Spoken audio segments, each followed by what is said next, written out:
Hey, hello et bienvenue chez Soriana Behavior & More. Aujourd'hui, j'avais envie de vous faire une petite vidéo pour vous présenter l'entreprise Soriana. Qui sommes-nous? Qui est caché derrière Soriana Behavior & More? Et surtout, quelles sont nos valeurs? Et en même temps, me présenter l'équipe qui gravite autour de Soriana et par la même occasion, pour ceux qui ne me connaissent pas encore, me présenter mon parcours avec Omer et toute la clique. Donc voilà, c'est parti, on va faire un petit tour de Soriana. Wouh! Donc moi c'est Laurine et aujourd'hui j'ai 30 ans et j'ai découvert la terrariophilie, enfin juste les reptiles du moins, à mes 5 ans. Quand j'ai découvert les reptiles à mes 5 ans, en regardant un documentaire, mon reptile préféré de l'époque, celui que j'adorais plus que tout, c'était le lézard à collerette ou Chlamydosaurus kingi ou lézard à parapluie comme j'aime appeler, c'est un peu genre Jurassic Park. On aime tous Jurassic Park quand on aime les reptiles, on est d'accord?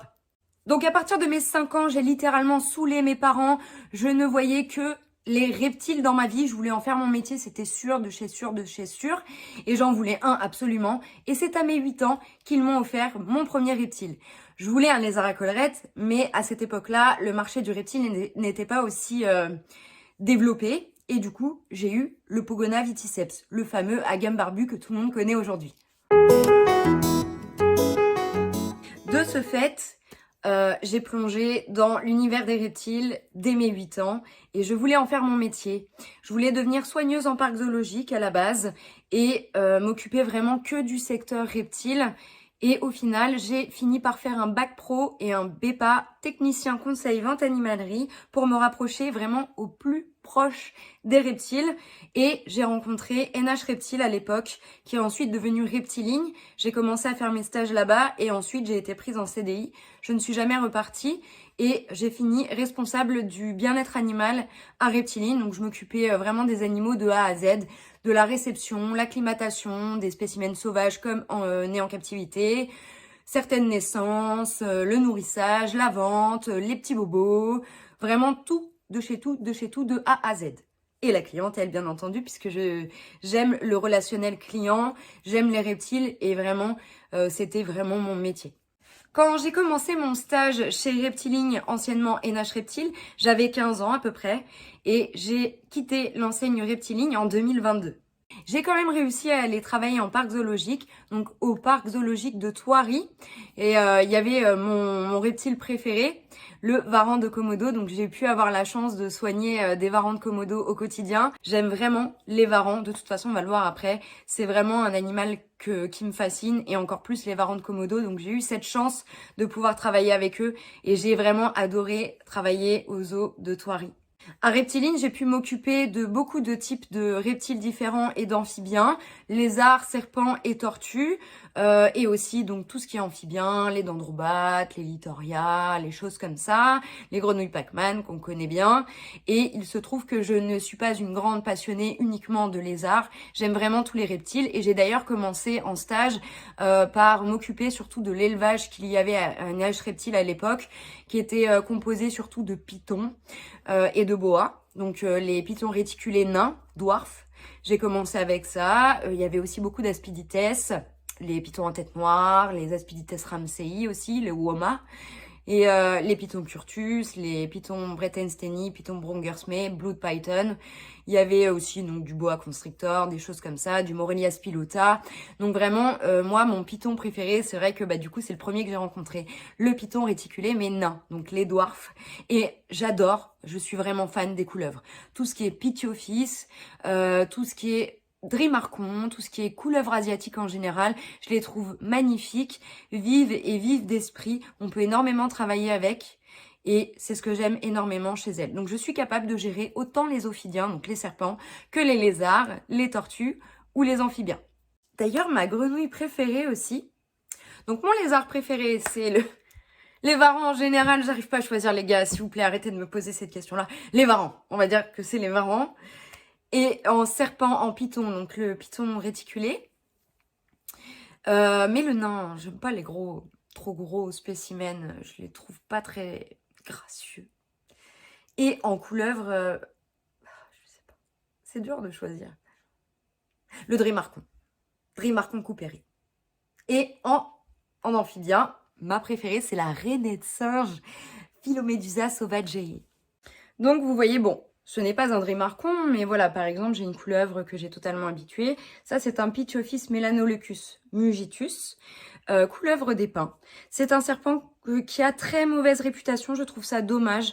On va démanteler cette réputation dans un prochain épisode. Il y a Reptilis Shop qui sont spécialisés vraiment dans la couleuvre, qui font un énorme travail. Vous pourrez trouver des spécimens chez eux et eux aussi vous diront la même chose, que c'est des serpents incroyables. Voilà, Michelin, ça c'est Michelin. Du coup, vous pouvez retrouver Michelin sur certaines de mes vidéos et si vous voulez le voir en vrai, sur certaines interventions, j'interviens avec lui et il est aussi cool que là, peut-être un peu trop. Et lors de mon arrivée à Reptiling, j'ai découvert une pièce d'élevage de Rhacodactylus et là je suis littéralement tombée amoureuse des géconidés en général et surtout des Rhacodactylus. Et du coup, j'ai eu mon premier gecko à crête à ce moment-là. Et après, bon, j'en ai eu plein d'autres et j'ai fini par avoir tout le genre complet. Donc jusqu'au Trachycéphalus qui est vivipare. Donc le gecko géant, Rhacodactylus lechianus, Corelophus sarrasinorum, c'est d'ailleurs mon préféré. Oh. Nyarogekko shawa, anciennement Rhacodactylus shawa, gecko mousse, gecko à crête, gecko gargouille, Rhacodactylus auriculatus, enfin je vous en passe. Et du coup, j'ai eu la chance de pouvoir, donc j'en ai élevé beaucoup, hein, du coup j'en ai reproduit pas mal. Et j'ai eu la chance d'avoir été contactée pour rédiger un article complet dans le magazine Reptile Mag sur l'élevage du gecko à crête. Donc ça, c'est vraiment une fierté pour moi. Et ça a vraiment été un accomplissement. Donc voilà, donc vous pouvez retrouver cet article complet sur Animalia Édition, c'est le numéro 62. D'ailleurs, mon pattern préféré reste et restera toujours tout ce qui est super dalmatien. Ça, c'est une de mes femelles reproductrices. On continue à en reproduire, évidemment. Ils sont hautement sélectionnés et surtout élevés à la main. On verra ce terme après. Happy, Céleste, Barry. Happy, Céleste, Barry. Il y en a partout. Et là, c'est seulement quelques individus de notre élevage. Du coup, quand j'ai découvert les geckos à crête, on s'est mis à en élever à titre amateur au départ. Et j'en avais de plus en plus et de plus en plus, jusqu'à tout le genre complet comme je vous l'ai évoqué. Et c'est comme ça qu'on s'est appelé Soriana, d'une part. Et d'ailleurs, c'est mon mari, Jérôme, on va en parler après, qui a trouvé le nom Soriana. Soriana, pourquoi Soriana? Parce que Saurien, c'est ce qu'on préfère, les lézards. Saurien, c'est les lézards, donc Soriana. Je vous présente Pablo, donc il commence à être un petit peu connu et à vrai dire, moi je suis assez connue pour les varans émeraudes et je vais vous raconter cette histoire. Du coup, en travaillant en Reptiling, vraiment ça me passionnait, j'en apprenais tous les jours et d'ailleurs on en apprend encore tous les jours. Hein. Le milieu du reptile est sans cesse en train d'évoluer et à vrai dire, à l'époque il était déjà pas très bien vu, hein. Les reptiles ne sont pas bien vus en général. Et ça a évolué maintenant, on a beaucoup plus d'espèces disponibles grâce aux pionniers comme Karim Dawes, Stéphane Russell, Olivier Antonini, Nicolas Hussard, qui ont fait évoluer le marché terrariophile. Et moi, donc, je suis arrivée dans ce milieu-là et j'ai continué à évoluer. Et je voyais que ces reptiles-là étaient vraiment, au fond, intelligents et capables de ressentir des émotions, des choses. Et pourtant, on n'arrêtait pas de dire que c'était primitif, que c'était bête, que ça ne voyait pas grand-chose. Et à force de les côtoyer, j'avais pas cette impression-là, moi. Pas du tout. J'avais plutôt l'impression qu'ils étaient assez sensibles et qu'il fallait agir avec eux comme n'importe quel animal, être doux.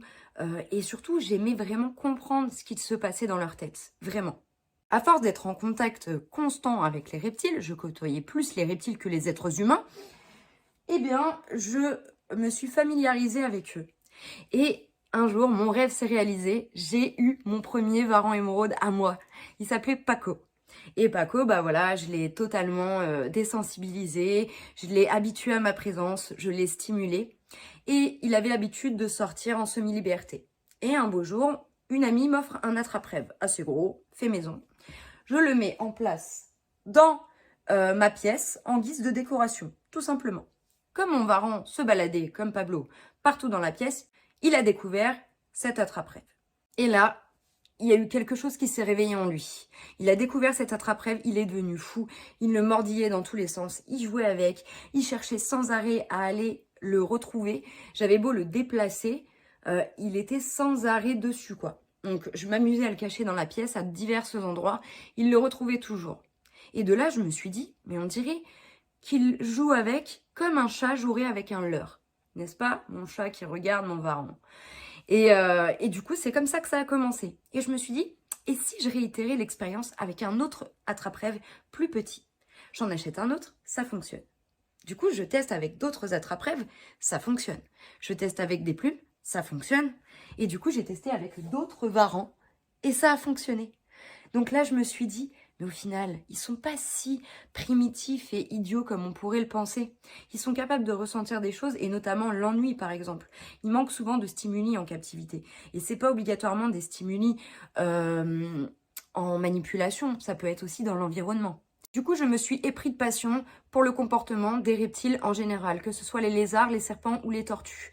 Et j'ai fait pas mal d'expériences. J'ai découvert le medical training, le training en général, et le fait de pouvoir conditionner son animal pour le transporter et faire des soins sans aucun stress, sans devoir se battre avec, sans mettre en jeu la sécurité de l'animal ou sa propre sécurité. Donc franchement, je trouvais ça incroyable. Et du coup, ça m'a ouvert plein de portes, et mon esprit surtout, sur le fait que ces reptiles-là n'étaient pas si primitifs. Et du coup, c'est comme ça qu'on a fini par créer Soriana Behavior and More. Et c'est pour ça qu'il y a une plume sur le logo. La plume, ça raconte l'histoire de Paco. Et ça fait partie de la partie enrichissement. Enrichissement, développement, conditionnement. Et l'enrichissement n'est pas obligatoirement en faisant courir l'animal avec une plume. Il y a plein de façons d'enrichir son animal en captivité. Target. Oui, target. Target. Oui, pose ton nez. Pose. Pose. Pose. Pose. Pose. Target. Pose. 1, 2, 3. C'est bien. Donc ça, c'était le target training. Le but est de lui faire suivre une cible pour, par exemple, le mettre dans une boîte ou le faire monter sur une table d'auscultation. Et il connaît aussi sa balle.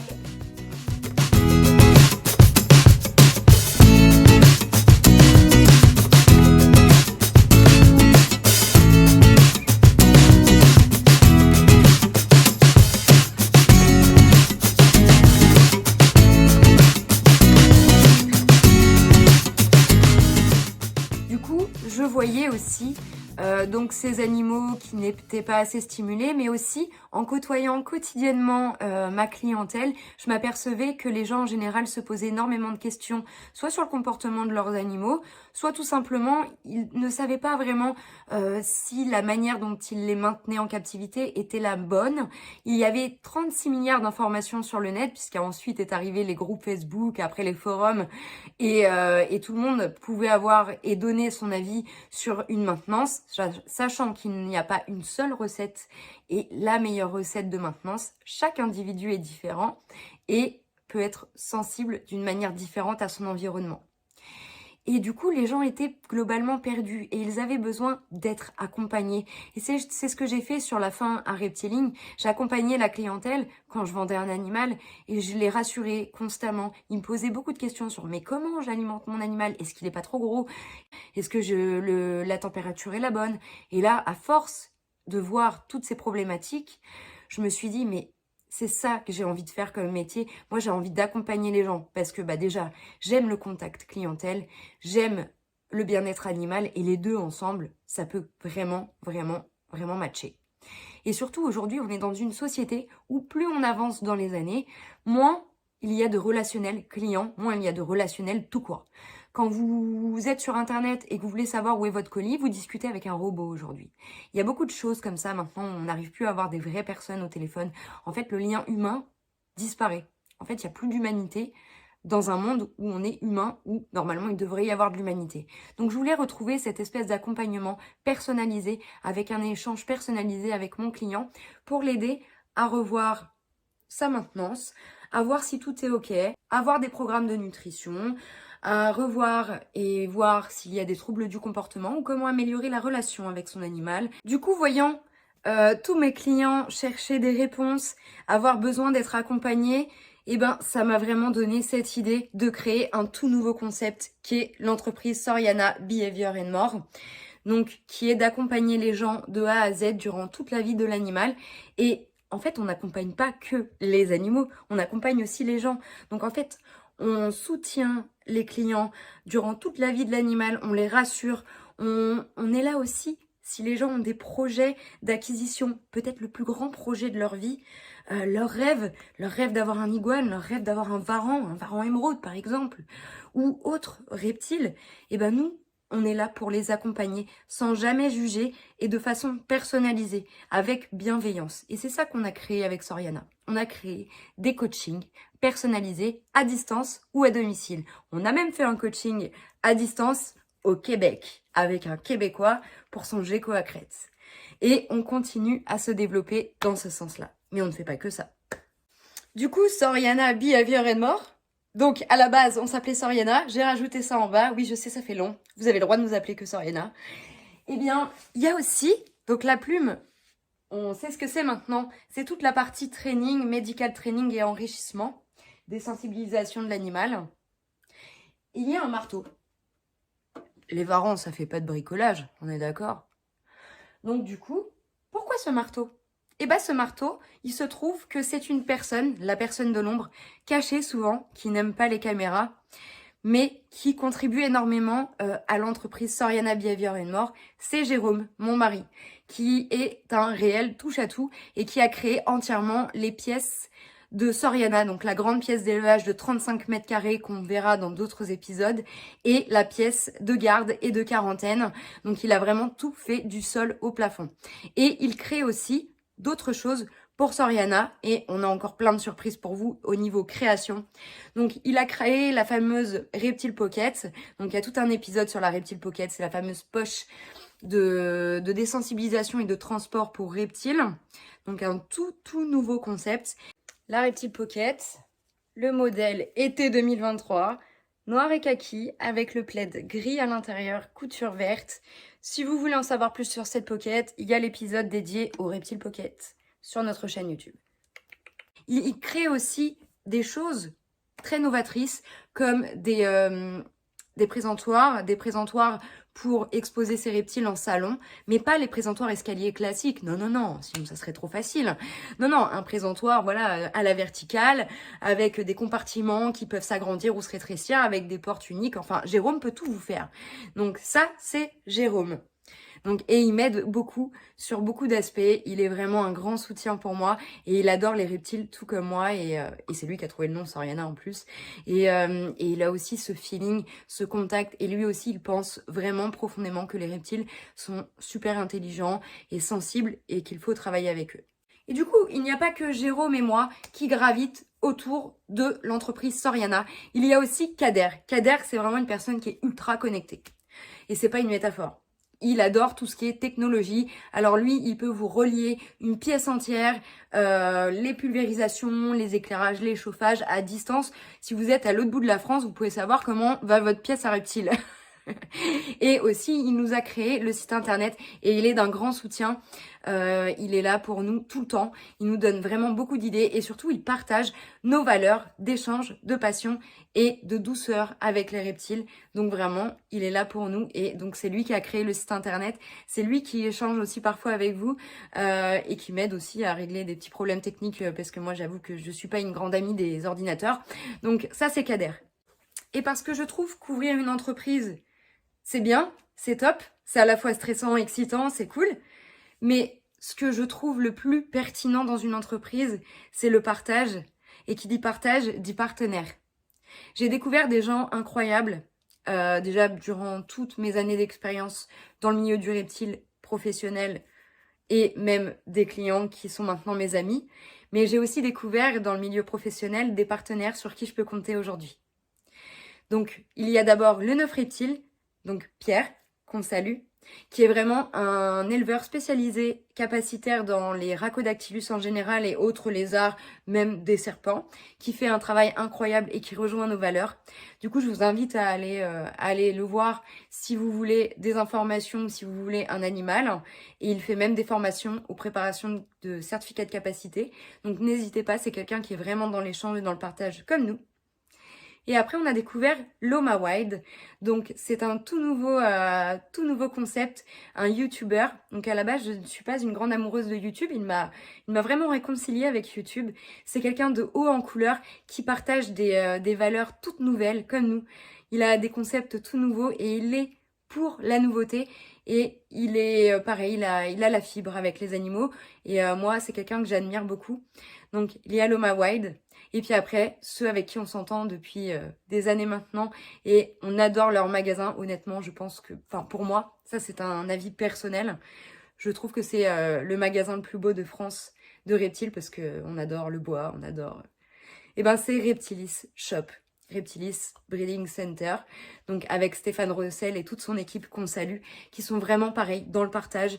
Ils ont énormément d'animaux incroyables, ils les élèvent eux-mêmes et ils n'hésitent pas à vous donner des informations. Ils ont un magasin magnifique avec des animaux en pleine santé et donc eux, ils n'ont pas hésité à nous soutenir. Donc vraiment, merci.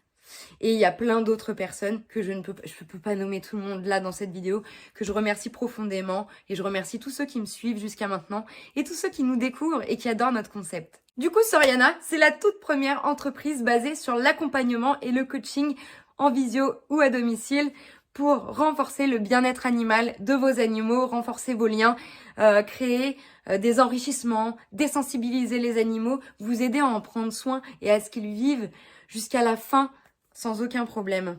Et du coup, on fait des coachings en visio ou à domicile. On fait également des interventions en école, des séminaires. On crée des outils d'enrichissement. On crée des choses vraiment personnalisées.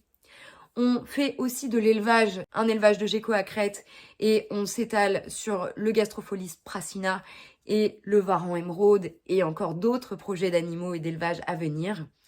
Et du coup, on est là pour vous accompagner, que ce soit à distance ou à domicile. On fait également de la garde de reptiles. On a notre pièce de garde. Donc vraiment, on crée aussi des programmes de nutrition. C'est vraiment tout complet et c'est nouveau. C'est nouveau. Donc voilà, on vous accompagne de A à Z avec tous nos partenaires. Et du coup, on a hâte de travailler avec vous. Et ça, c'est nous. Ça, c'est nous tous. Donc voilà. Donc Soriana, ce n'est pas que moi, Laurine. C'est vraiment plein de gens qui sont autour et qui, grâce à toutes ces personnes-là, bah Soriana vit aujourd'hui. Sans moi toute seule, j'aurais pas pu créer Soriana, honnêtement. Donc voilà, vous savez tout sur Soriana, vous savez tout. Je vais vous présenter quand même quelques petits animaux. On va faire quelques images et vous n'hésitez pas à nous contacter si vous avez besoin de quoi que ce soit. La Gastonne, notre femelle Gastropholis prassina, il y a un mâle qui nous a rejoint il n'y a pas longtemps, il est encore adolescent. Donc la reproduction, c'est pour 2024. Donc voilà, c'est un spécimen qu'on a totalement désensibilisé et élevé à la main, du coup qui est totalement habitué à notre présence et qui cherche à sortir constamment, comme les 3/4 de nos reptiles dans notre pièce d'élevage.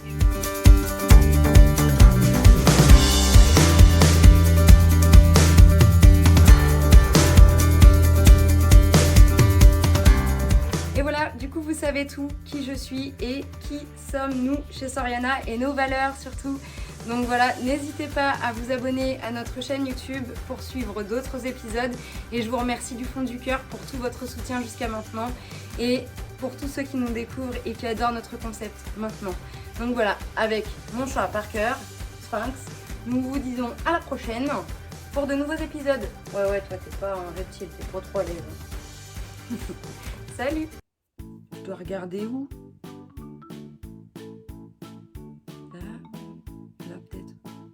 Ah non, ça n'avait pas commencé. Oh, c'était bien. Il n'y a plus de café là. Il n'y a plus de café. T'as cru que tu pouvais te reposer là? C'est peut-être un peu bas, friqué. C'est chiant parce que les geckos à crête sont toujours amoureux de moi. Happy est vraiment amoureux. T'es amoureux, hein? T'es amoureux.